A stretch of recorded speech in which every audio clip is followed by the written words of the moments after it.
Supremo Tribunal Federal negou o pedido de suspensão da votação do processo de impeachment no Senado. Veja a reportagem. Ao entrar com a ação na véspera da votação do processo de impeachment pelo Senado e um dia depois das trapalhadas do presidente interino da Câmara, Valdir Maranhão, o ministro da Advocacia Geral da União, José Eduardo Cardoso, disse que vai usar todos os recursos jurídicos possíveis para tentar barrar o impeachment da presidente Dilma Rousseff. Nessa última ação, ele argumenta que houve desvio de finalidade, porque ao aceitar o pedido de impeachment, o ex-presidente da Câmara, Eduardo Cunha, queria se vingar da presidente Dilma Rousseff, de quem é adversário político. E ainda na véspera da votação do processo, que pode afastá-la por até 180 dias, a presidente participou do que pode ter sido o último ato público dela no Palácio do Planalto. Em encontro com mulheres, Dilma criticou políticos que a apoiavam e mudaram de lado e disse que lutará contra o impeachment até o fim. Eu vou lutar com todas as minhas forças, usando todos os meios disponíveis, meios legais, meios de luta. Vou participar de todas os atos e as ações que me chamarem. Quero dizer a vocês que, para mim, o último dia previsto do meu mandato é o dia 31 de dezembro de 2018. Bom, faltam algumas horas para que o país tome uma decisão histórica: a abertura do processo de impeachment contra a presidente Dilma Rousseff.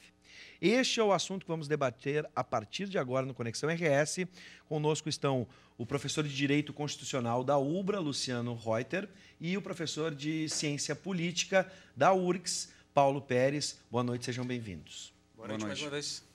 Bom, professores, vamos começar pelo básico, né? Eu vou largar a palavra e aí vocês expliquem para quem está em casa. Pedalada fiscal. Ela teve origem em um decreto de aditamento de recursos do Plano Safra. Isso configura crime de responsabilidade fiscal. O TCU mudou as regras, como está se dizendo, ou pelo menos alguns dizem, mudou as regras no meio do jogo, no meio deste mandato. Vou começar com o professor Luciano, a sua observação. Pois bem, o assunto realmente ele é um pouco complexo e ele apareceu para a sociedade, apareceu para a gente agora nesse momento. O fato é que os crimes de responsabilidade que estão previstos na Constituição, eles acabam tendo conexões em outras leis. Existe, né, como um crime de responsabilidade, a questão da probidade administrativa e existe também a questão do presidente da República, do chefe do Executivo, agir de maneira contrária ao que prevê a lei orçamentária. Então, o desrespeito à lei orçamentária, tecnicamente, é classificado como um crime de responsabilidade. O fato é que essas questões contábeis sempre são complexas, e nunca havia se fiscalizado ou se apurado isso de uma maneira tão precisa. Então, se comenta que em outros locais, nos estados ou no passado, isso já teria acontecido. Mas o fato é que, se alguém já desrespeitou a lei, não isenta novas situações de pessoas que venham a cometer essa ilegalidade ou esse ilícito. Então, num primeiro momento, numa primeira análise que a gente faz sem aprofundar nos autos do que eles trabalham lá, a princípio, sim, é um crime de responsabilidade. Sim.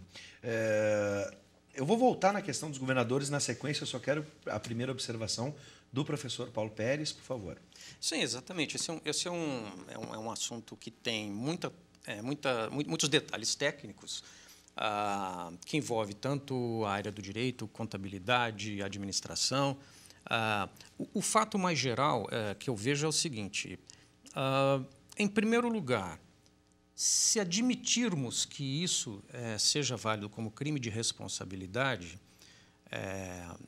e eu não consegui ser convencido ainda de que seja, mas se admitirmos que seja um crime de responsabilidade, o que nós temos é que a aplicação disso está sendo feito em relação a 2015.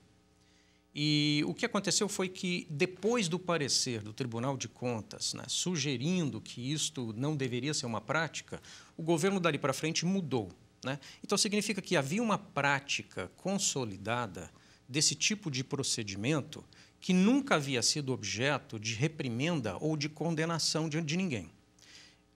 tanto no nível federal como no nível estadual e nos municípios. Então, quer dizer, havia uma tradição de uma prática que não era considerada uma violação a ponto, inclusive, de perda do mandato, e que, quando houve a recomendação do Tribunal de Contas, o governo mudou de comportamento.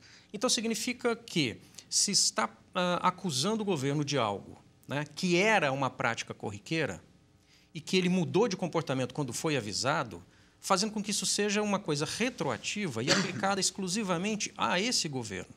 Então, aí nós temos um problema que eu vejo, quer dizer, como punir com uma pena tão elevada, que é o impeachment e também a perda dos direitos políticos, porque a Dilma Rousseff passa a ter 8 anos sem os direitos políticos de se candidatar. Então, como fazemos isso na presidência de um país tão grande como o Brasil, que é uma prática corriqueira que vinha sendo praticada e ainda é, inclusive pelo relator do processo no Senado, né, o senador Anastasia, enquanto governador, fez várias coisas parecidas.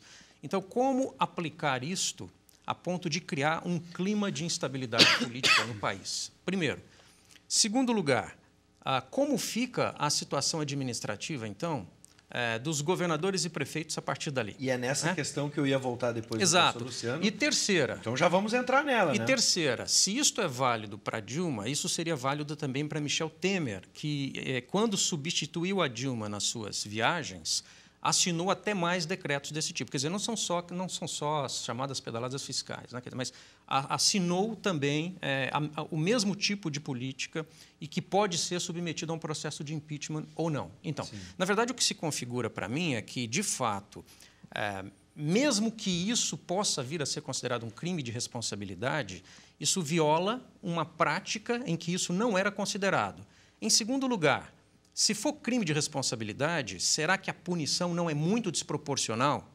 Terceiro lugar, se for crime de responsabilidade, como fica a situação administrativa de vários governos no nível estadual e municipal daqui para frente, inclusive do possível governo Michel Temer? Sim. Quer dizer, se ele também assumir o mandato, o processo de impeachment, que já foi aceito, porque o ministro do Supremo Tribunal, Marco Aurélio, né, interferiu e fez a Câmara aceitar quando ainda era do Cunha, é um processo que vai adiante ou não vai? Eu desconfio que talvez não vá. Por quê? Porque, na verdade, o que se trata aqui é quem domina a maioria parlamentar.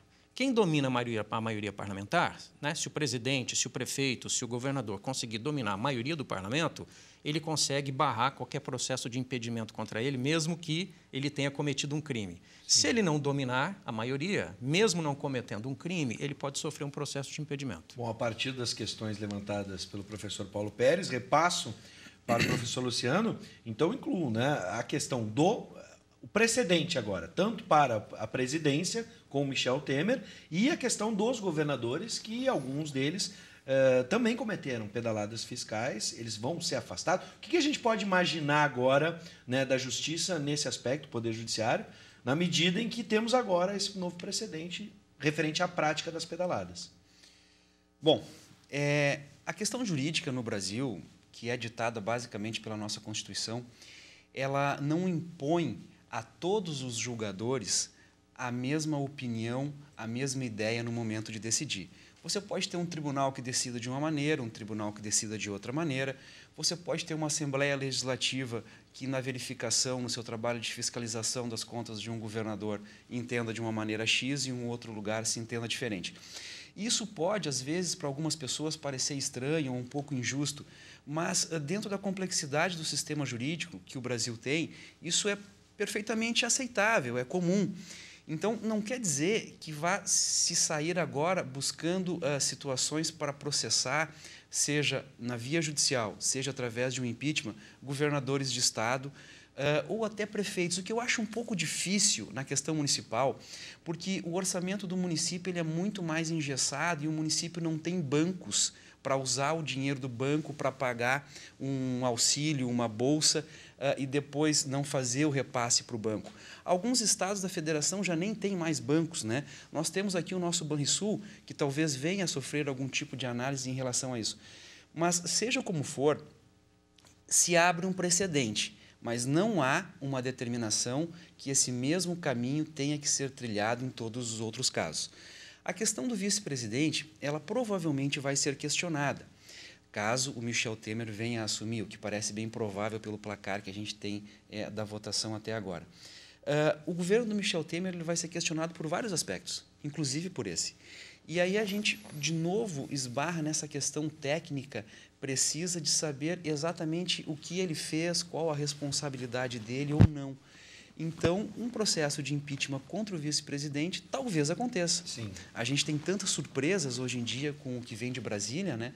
Mas não é possível a gente dizer hoje que ele também vai acabar sendo afastado da presidência caso ele venha a assumir.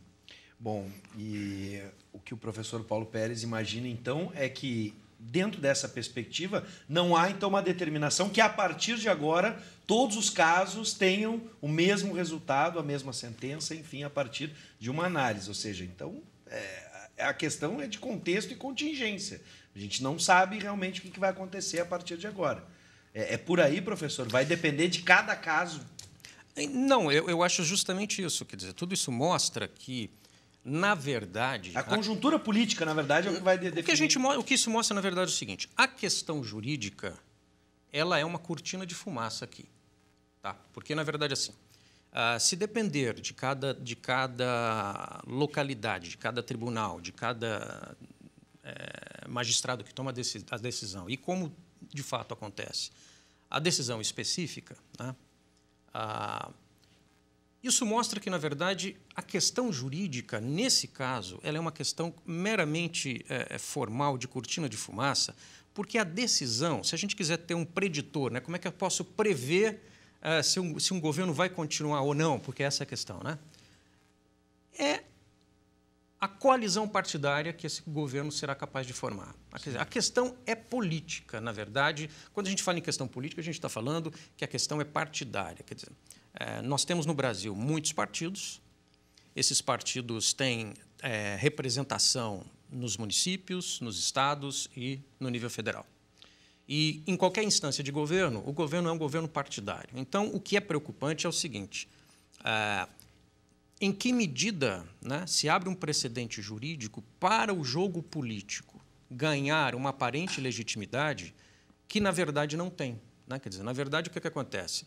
No nível nacional, por exemplo, um presidente da República, se ele é afastado e a Constituição determina que tem que ter um crime de responsabilidade, portanto, uma motivação jurídica, na verdade, cabe à maioria parlamentar que quer afastar o governo encontrar qualquer coisa, que é fácil de encontrar, porque a administração é uma coisa muito complexa, encontrar qualquer elemento para apresentar aquilo como sendo um crime de responsabilidade. Sim. Então, você pode garantir toda a formalidade do processo. Quer dizer, o que está se falando no Senado, falou na Câmara, não, o governo não pode reclamar, porque todo o procedimento de defesa, de contraditório, todo o rito está sendo cumprido. É verdade.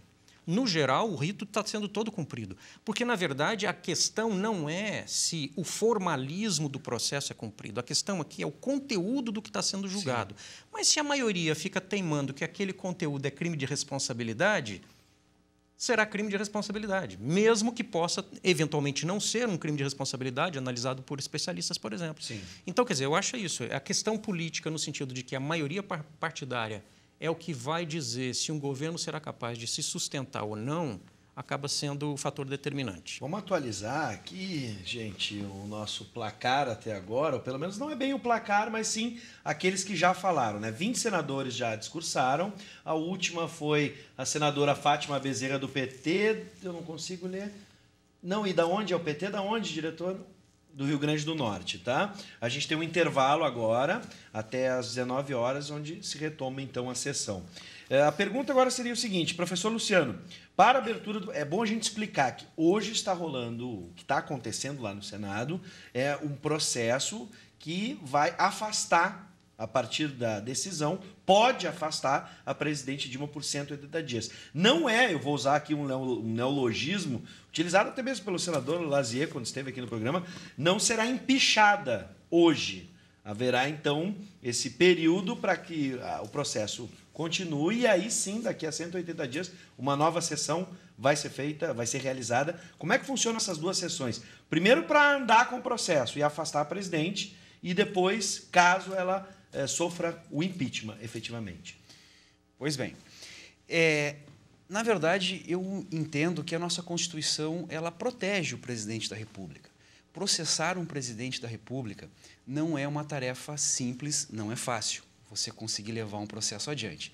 Primeiro porque, para se iniciar um processo contra um presidente, você precisa submeter isso à Câmara dos Deputados, o que foi feito e, com a maioria qualificada, foi determinado que se iniciasse o processo.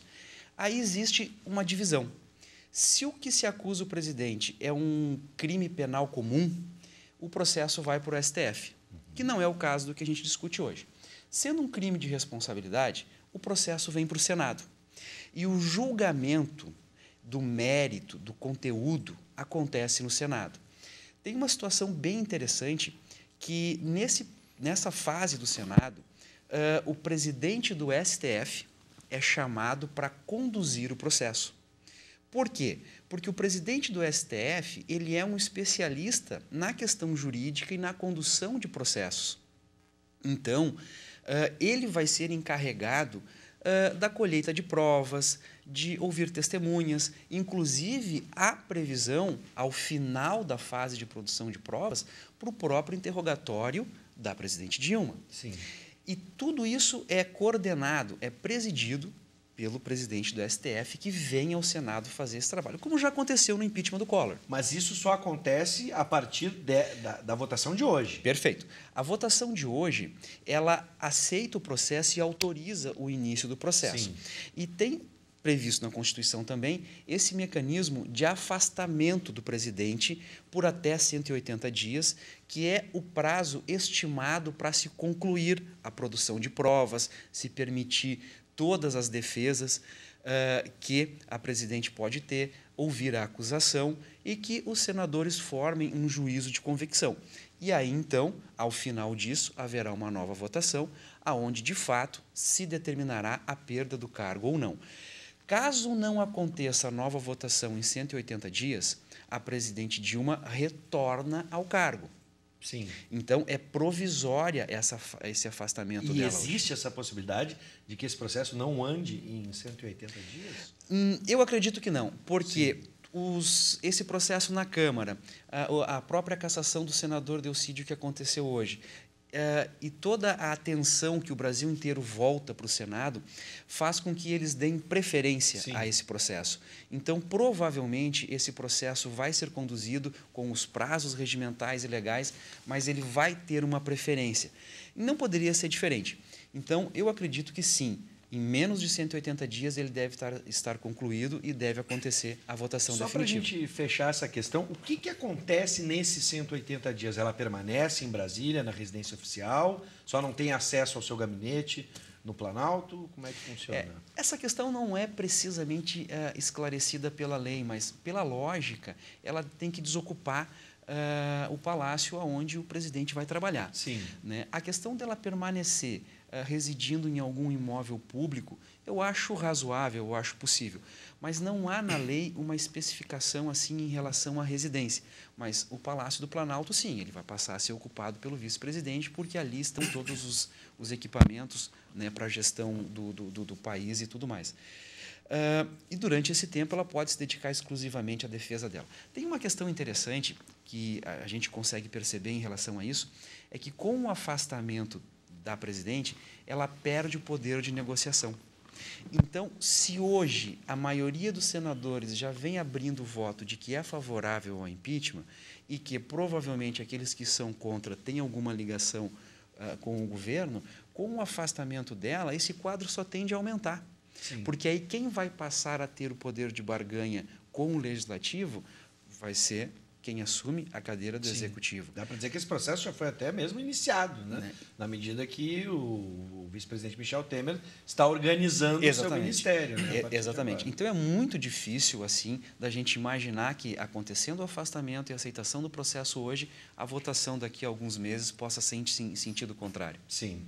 Só para atualizar mais uma vez o placar, né, desses que discursaram, desses 22 senadores, 18 manifestaram, então, o voto em favor do impeachment, né, da continuidade do processo. Bom, na hipótese da presidente Dilma ser afastada, Professor Paulo Pérez, dá para a gente imaginar que os movimentos sociais devem intensificar as ações, como bloqueio em rodovias, como a gente viu ontem, por exemplo? Sim, primeiro, certamente ela será afastada, né? Já dá para... Não é uma previsão tão difícil assim, vai ser afastada. Inclusive porque dá para saber exatamente a quantidade de votos favoráveis e contra, olhando simplesmente os partidos que estão apoiando o impeachment e os partidos que apoiam o governo, né? O que mostra, então, que a decisão é claramente política, não tem a ver exatamente com o fundamento jurídico. E é óbvio que, se tudo se passar do modo como vem acontecendo e tudo tende a continuar assim, é claro que a sensação de que a presidente está sendo removida do cargo de maneira injusta, indevida e, portanto, se confirma o discurso, a narrativa, a ideia de que é um golpe dentro da democracia, que é, curiosamente, uma espécie de golpe democrático, quer dizer, dentro da democracia, é claro que essa sensação vai acirrar, obviamente, os ânimos dos movimentos sociais, dos grupos que apoiam a presidente da República. Então, é óbvio que há uma possibilidade da tensão não só continuar, mas até se agravar, espalhando para manifestações sociais. Provavelmente os grupos organizados vão tomar uma frente maior nisto. Quem vai encabeçar é a CUT, MST... Esses grupos do Movimento Sem Teto também, não é? Quer dizer, o movimento estudantil, também que tem crescido em função disso. Uma coisa importante, muitos desses grupos mais organizados, que tinham perdido um pouco de força, né? Você lembra que em 2013 todo mundo dizia, né? Cadê as organizações sociais, né? Porque está todo mundo isolado na rua. Voltou a ter uma certa força em função desse processo político. Então, eu imagino que sim, quer dizer, o modo como isso acontece passará a ideia de que o governo que vai assumir interinamente, mas tudo já indicando que vai ser o Temer que continuará depois, é um governo ilegítimo. E isso eu acho perigoso para a democracia, porque o que eu tenho dito é o seguinte, nós começamos lá atrás com algo que pode ser considerado uma crise de governo, lá atrás era uma crise do governo que não conseguia governar, caminhou para uma crise institucional, agora nos últimos meses, que a gente vê um embate muito duro entre executivo e legislativo, e até dentro do legislativo, né, com aquela atitude do presidente interino da Câmara dos Deputados, né, de anular o processo de votação quando já estava o processo do impeachment no Senado. Aí o Renan Calheiros disse, não, eu não aceito isso, quer dizer, você tem ali um impasse entre os dois poderes, o judiciário no meio desse fogo cruzado. Essa crise institucional pode caminhar, e eu acho que já estamos dando os primeiros passos, para uma crise de regime. O que eu quero dizer? Não quero dizer que necessariamente vai haver uma ruptura democrática, mas uma crise de regime no sentido da legitimidade do regime. Por quê? Porque uma das regras básicas, uma das coisas mais importantes da democracia é a oposição, aquele grupo que perde as eleições, aceitar o resultado. Nós não tivemos isso depois de 2014, e corremos o risco de o governo atual, ao virar oposição por causa do processo de impeachment e não aceitar como legítimo o impeachment, também se transformar numa oposição que não legitima, não aceita o governo. Então, aí nós temos uma dificuldade, quer dizer, quem governa nunca terá o consenso, a legitimidade do outro grupo. E aí nós temos uma dificuldade para a legitimidade do próprio processo democrático. Isso é algo que acontece rapidamente na Venezuela, atualmente, não é? Isso é algo que aconteceu muito gravemente no Equador, a partir de meados dos anos 90 até há pouco, 2005, 2006, quando o novo presidente centralizou o poder. O que aconteceu lá foi que nenhum presidente conseguia... O presidente chegava, logo uma maioria se formava contra ele e ele caía.